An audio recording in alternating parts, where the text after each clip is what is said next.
Education is a lifelong gift that empowers people ultimately to improve the socio-economic conditions for their families, communities, and future generations. Through opportunities that only literacy can provide, we can break the cycle of poverty. I'm Esther Bloom. My guests today are involved in an innovative, integrated programming approach with solutions to make this happen. They are Amanda Barnes, Program Coordinator of Words Alive, a nonprofit reading advocacy organization, and Valentina Franco, adolescent book program teacher at the Mission School at Casa de Amparo. Later in the program, we'll meet Kaye Curtin, longtime volunteer at Words Alive. Welcome to Page TV. We're happy to have both of you here, and we're very excited to hear more about your program. Amanda, when was Words Alive started? Words Alive was founded in 1999 by founder Leslie Lyons, who has a background in case management, but also is a professional book group facilitator. And what sets Words Alive apart from other literacy programs? That's a great question. Literacy is a skill that many organizations in San Diego have approached by teaching people who are functionally illiterate to read. However, Words Alive differs in that our mission is to spread a love of reading and a commitment to reading so that the motivation to keep reading is internal.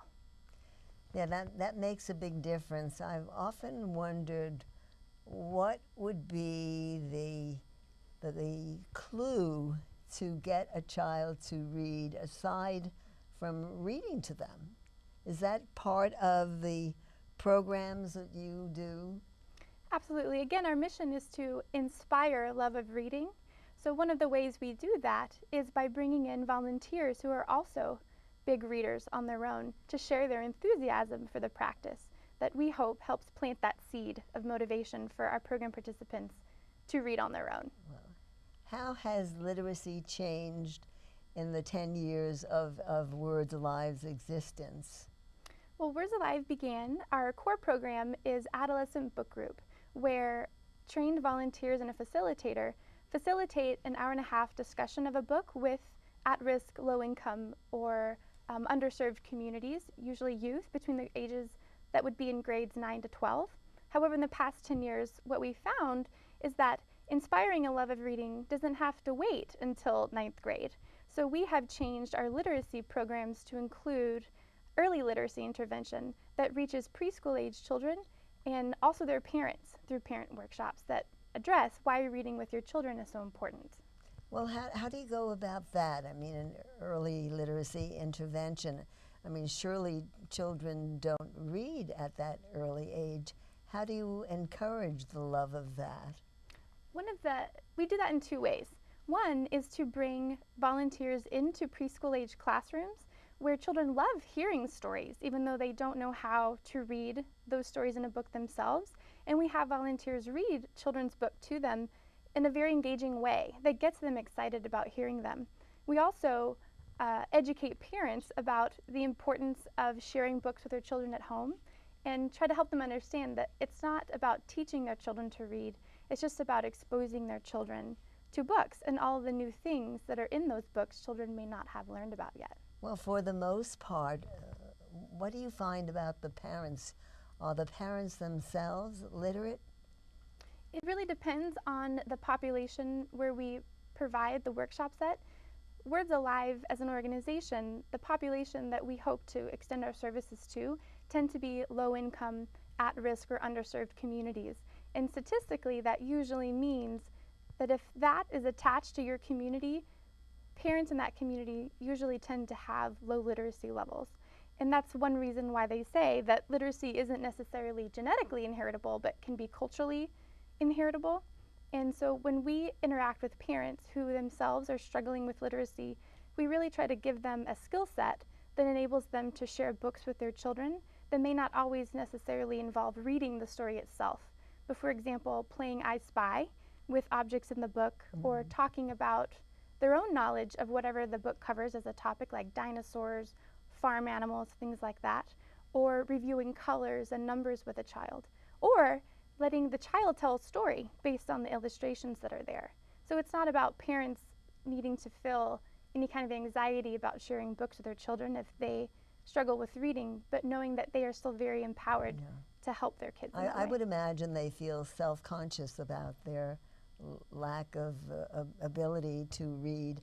And how do you encourage them to get started in a program like this? That's also a great question. Many of the young children that we reach are attending a child development center, and many of those centers have a parenting workshop series as part of their curriculum. So there are parents who attend workshops that already really want to improve their child's life and their child's probability for success, and those are the parents that tend to attend our workshops. Well, it sounds like it's a road to success. It is. Well, you had mentioned earlier about the adolescent book group, and that's something that Valentina would know much about. Yes, I teach in a classroom, multi-grade class with 6 to 12 grade students. And I teach multiple subjects. And Words Alive has been providing literacy service to my classroom for the past 3 years. There are many benefits coming from Words Alive. First thing, they provide the books that the kids keep after they finish to read them. They don't have to return them like you would do in a regular library service. So they have to own the book. They get to go on the book after they read them. And the fact that we prepare for a monthly book discussion when the volunteers from Words Alive come also reiterates the importance of literacy and encourages the kids to study the book, to read the book, in reason to prepare for the book discussion. I have never heard of this mission school at Casa de Amparo. It sounds more like a resort. What is it? I wish. I work for the Juvenile Court and Community Schools, JCCS, which is part of the San Diego County Office of Education. And we have been providing services to Casa de Amparo, which is a shelter for abused and neglected children, for the past 30 years. Well, do the children stay there for any length of time? Yes, as an average, 3 months. It's a temporary shelter, so eventually they get to be reunited with their families, if possible, or moved to foster homes or to long-term facilities.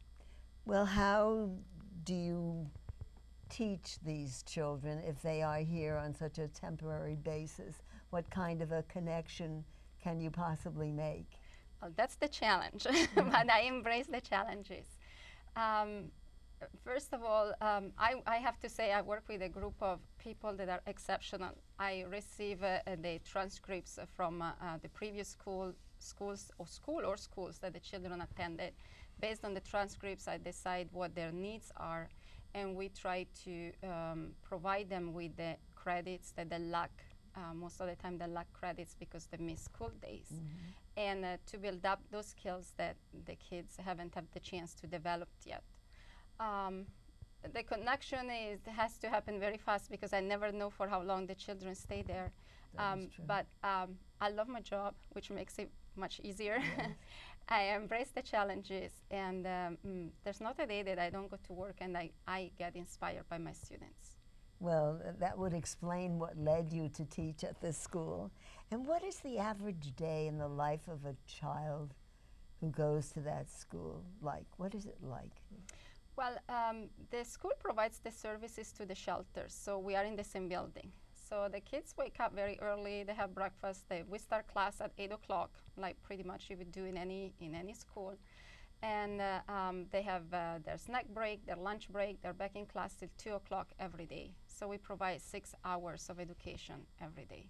You had mentioned that Words Alive has been with you for about 3 years now. And what is a typical session like? First of all, I really get excited when I talk about Words Alive because they have been so wonderful to us and so supportive. First of all, we decide at the start of the school year a list of books that the students will be reading, and we read one book every month. I use the book as part of our English program. So maybe we read a chapter and write a summary, write a play, write a letter to one of the characters of the book. And so we prepare finishing the book before the volunteers come. And when the volunteers come, they are always so well prepared. They come with many questions for the students. And we all sat around in a nice circle, and we introduce ourselves by first name, which is kind of unusual because the children have the possibility to call adults by first name and not last names as well, just to make it more a comfortable environment. And we discuss the book. Well, that's very interesting that there should be such an eagerness about it, because children in these positions usually think of education as very last on their list of priorities. So do you find a difference in attitude based on this reading group that you have? Yes, because most of the time students that have been underserved or they come from very difficult backgrounds did not have the experience to be successful in schools. They think they don't like to read because in reality they never read before.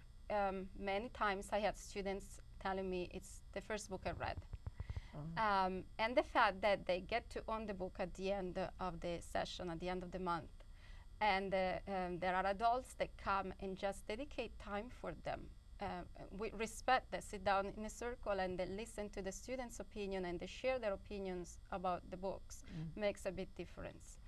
And again, I never take for granted the fact that maybe a student should be able to read a book on her own.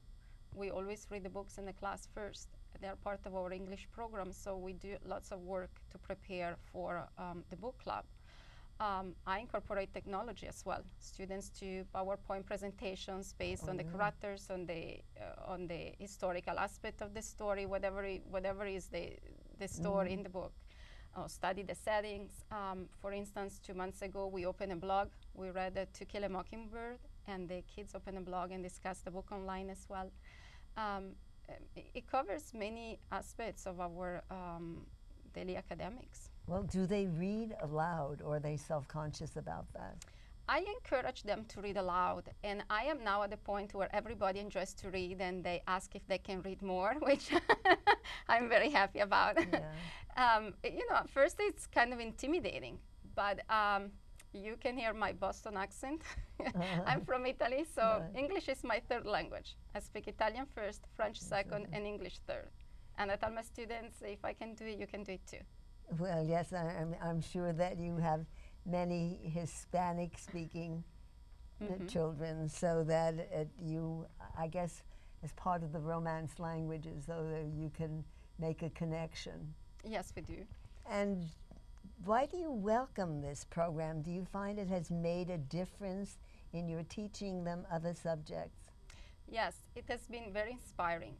First thing, I admire the commitment of the volunteers. I mean, it takes a lot of time and courage just to step in a class where you don't know the students and be there to discuss literacy. As you said, teenagers are not that used to sit down and discuss a book, and requires a commitment on our part as well to do our job first. So to read the book, to discuss, and make sure the kids are ready to discuss it. When students say, I don't like to read, I find by experience most of the time they never read a book. Yes. For the joy of reading it. It's always because it's homework, or I have to do it. Or, it's your algebra book that is not that inspiring. That's true. Once you have a literacy book and you really get to learn the book and the story and the characters, then it becomes alive. Yeah. And how do you think the children have benefited? Do you know any particular instance where you feel that they have benefited beyond reading? Yes, I have many examples. One of them, last year, for instance, we read Thanks to Words Alive, Anne Frank's diary, Zlatla's diary, Freedom's Riders. My students were inspired by the stories they read, and they asked to go to the Museum of Tolerance in Los Angeles, which that was already a success, not Disneyland, but the Museum of Tolerance. We didn't have any budget cuts, school budget cuts, and I don't have families to fall back on. So we all brainstormed, and they decided to do some kind of fundraising to raise the funds to go to the Museum of Tolerance. They wrote a poetry book. We had a poetry night. They read their poetries, they sold the book, and we were able to collect enough money to go. This year, thanks to Words Alive again, we read the Motorcycle Ride on the Sea of Tranquility, and we had the opportunity to meet with the author, which again, Words Alive organized for the author to be at our book club meeting. The students loved the story. They wrote a play, they performed the play, they raised the money to go on another field trip. So it's been very inspiring. The possibilities go beyond the book. And the fact to have adults that are not teachers, they're not necessarily educators, but they're just people that want to spend their time with youth and discuss a book makes a difference in their lives. Yes, it definitely does. It gives them a sense of value, which I am sure they have never felt. And that's the tremendous advantage of a volunteer situation. Well, thank you so much for sharing your story. It's inspiring to me, and I am sure to our viewers. And now we're going to stop for a brief clip from student participants attesting to the value of Words Alive. Awesome. Before I came to Monarch, I did not really care for reading. When I came here, I actually started reading more. One of the advantages of reading much more, like, expanded my vocabulary and exposed me to different books. You learn new things, you express yourself better, you speak out.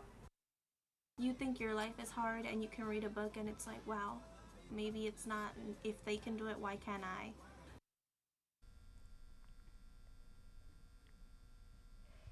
Have you noticed that teenagers have a way of summing up in a sentence or two just when something means something to them? But they are not the only ones who have benefited from Words Alive. Joining us now is Kaye Curtin, a 5-year volunteer who will share how Words Alive has enriched her life. Welcome to PACE. We're interested in hearing your take on Words Alive. We've heard a lot of inspiring things, and I'm sure that yours will follow suit. What was the catalyst that brought you to Words Alive? I have an amazing passion for reading. I probably, at minimum, read a book a week. And Words Alive mission and my love of reading, just it's a win-win. Yeah. So it works really well. I also really enjoy hands-on volunteer work, and we go into the classroom. And that hour and a half, to me, is more exciting and motivational than raising money for an entire month. So I really like the hands-on aspect of Words I Alive. can understand that. I feel that way, and I particularly care about young people. So I'm always eager to exert my influence. I feel if I'm going to be here on this earth, I should at least pass on some things that I have learned. So how much time do you spend in this program? Well, each Words Alive session is an hour and a half to 2 hours with the teenagers. And you have to read the book first. They're young adult books, but they're still, they're novels. Sometimes we do short stories. So I'd say each volunteer with the session probably spends 6 to 8 hours. And then I often facilitate, which means I actually orchestrate the group and ask the questions. And I get very engaged with finding out facts about the author, because that really brings the kids in to the discussion. If they learn that they, lived in their car, or what motivated them to be an author. And it's usually hard to actually publish a book, so they can see that there's a lot of obstacles to have success. Definitely. I interviewed an author just recently, and it wasn't until I had finished one of her books that she had given me and had the notes at the end of it that gave me some what I call backstage information about her that I really got interested because I thought, my God, she had to overcome a lot of her own obstacles in life to get to that point. And I think it's a lesson. It's a lesson for all of us to realize that nothing comes easy somehow. So you sound, since you are a facilitator, that you either must have been trained or came by it naturally. Yes, I spent 20 years in Chicago, and I was trained and volunteered with kids in the Chicago school system.